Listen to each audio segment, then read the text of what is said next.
दुश्मन का स्वार्थ। एक पर्वत के समीप बिल में मंदविश नामक एक बूढ़ा सांप रहता था। अपनी जवानी में वह बड़ा रौबीला सांप था। जब वह लहराकर चलता तो बिजली सी कौंध जाती थी, पर बुढ़ापा तो बड़े बड़ों का तेज हर लेता है। बुढ़ापे की मार से मंदविश का शरीर कमजोर पड़ गया था।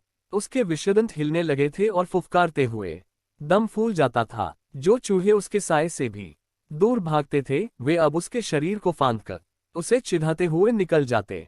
पेट भरने के लिए चूहों के भी लाले पड़ गए थे। मंदविश इसी उधेड़-बुन में लगा रहता कि किस प्रकार आराम से भोजन का स्थायी प्रबंध किया जाए। एक दिन उसे एक उपाय सूझा और उसे आजमाने के लिए वह दादुर सरोवर के किनारे जा पहुंचा। दादुर सरोवर में मेंढकों की भरमार थी। वहां उन्हीं का राज था। मंदविश वहां इधर उधर घूमने लगा। तभी उसे एक पत्थर पर मेंढकों का राजा बैठा नजर आया। मंदविश ने उसे नमस्कार किया। महाराज की जय हो। मेंढक राज चौंका। तुम तो हमारे बैरी हो, मेरी जय का नारा क्यों लगा रहे हो?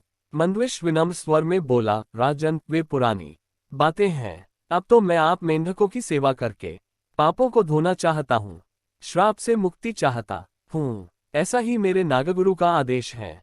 उद्धरण। मेंढक राज ने पूछा, उन्होंने ऐसा विचित्र आदेश क्यों दिया? मंदविश ने मनगंत कहानी सुनाई। राजन, एक दिन मैं एक उद्यान में घूम रहा था।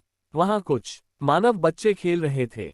गलती से एक बच्चे का पैर मुझ पर पड़ गया और बचाव स्वभावश मैंने उसे काटा और वह बच्चा मर गया।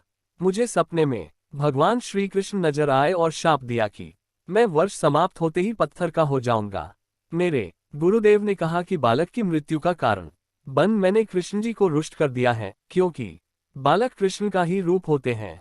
बहुत गिड़गिड़ाने पर गुरुजी ने शाप मुक्ति का उपाय बताया। उपाय यह है कि मैं वर्ष के अंत तक मेंढकों को पीठ पर बैठाकर सैर कराऊं। मंदविश की बात सुनकर मेंढक राज चकित रह गया। सांप की पीठ पर सवारी करने का आज तक किस मेंढक को श्रेय प्राप्त हुआ? उसने सोचा कि यह तो एक अनोखा काम होगा। मेंढक राज सरोवर में कूद गया और सारे मेंढकों को इकट्ठा कर मंदविश की बात सुनाई। सभी मेंढक भौचक के रह गए। एक बूढ़ा मेंढक बोला, मेंढक एक सर्प की सवारी करें, यह एक अद्भुत बात होगी। हम लोग संसार में सबसे श्रेष्ठ मेंढक माने जाएंगे। एक सांप की पीठ पर बैठकर सैर करने के लालच ने सभी मेंढकों की अक्ल पर पर्दा डाल दिया था। सभी ने हाथ में हाथ मिलाए। मेंढक राज ने बाहर आकर मंदविश से कहा, सर्प, हम तुम्हारी सहायता करने के लिए तैयार हैं। बस फिर क्या था, 8-10 मेंढक मंदविश की पीठ पर सवार हो गए और निकली सवारी। सबसे आगे राजा बैठा था। मंदविश ने इधर उधर सैर कराकर उन्हें सरोवर तट पर उतार दिया। मेंढक मंदविश के कहने पर उसके सिर पर से होते हुए आगे उतरे। मंदविश सबसे पीछे वाले मेंढक को गप खा गया।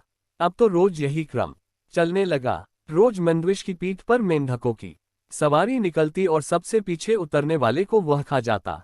एक दिन एक दूसरे सर्प ने मंदविश को मेंढकों को ढोते देख लिया। बाद में उसने मंदविश को बहुत धिक्कारा। अरे, क्यों सर्प जाति की नाक कटवा रहा है? मंदविश ने उत्तर दिया, समय पने पर नीति से काम लेना पड़ता है। अच्छे बुरे का मेरे सामने सवाल नहीं है। कहते हैं कि मुसीबत के समय गधे को भी बाप बनाना पड़े तो बनाओ। मंदविश के दिन मजे से कटने लगे। वह पीछे वाले मेढक को इस सफाई से खा जाता कि किसी को पता न लगता। मेढक अपनी गिनती करना तो जानते नहीं थे, जो गिनती द्वारा माजरा समझ लेते। एक दिन मेंढकराज बोला, मुझे ऐसा लग रहा है कि सरोवर में मेढक पहले से कम हो गए हैं। पता नहीं क्या बात है। मंदविश ने कहा, हे राजन, सर्प की सवारी करने वाले महान मेढक राजा के रूप में आपकी ख्याति दूर दूर तक पहुंच रही है। यहाँ के बहुत से मेढक आपका यश फैलाने दूसरे सरोवरों, तलों व झीलों में जा रहे हैं। मेंढकराज की गर्व से छाती फूल गई। अब उसे सरोवर में मेंढकों के कम होने का भी गम नहीं था। जितने मेढक कम होते जाते, वही ये सोचकर उतना ही प्रसन्न होता कि सारे संसार में उसका झंडा गड़ रहा है। आखिर वह दिन भी आया जब सारे मेढक समाप्त हो गए। केवल मेंढकराज अकेला रह गया। उसने स्वयं को अकेले मंदविश की पीठ पर बैठा पाया तो उसने मंदविश से पूछा, लगता है सरोवर में मैं अकेला रह गया हूँ। मैं अकेला कैसे रहूंगा? मंदविश मुस्कुराया, राजन, आप चिंता न करें, मैं आपका अकेलापन भी दूर कर दूंगा। ऐसा कहते हुए मंदविश ने मेंढकराज को भी गप से निगल लिया और वहीं भेजा जहां सरोवर के सारे मेंढक पहुंचा दिए गए थे। सीख, शत्रु की बातों पर विश्वास करना अपनी मौत को दावत देना है। ऐसे ही और नए वीडियो देखने के लिए हमारे चैनल को सब्सक्राइब करें।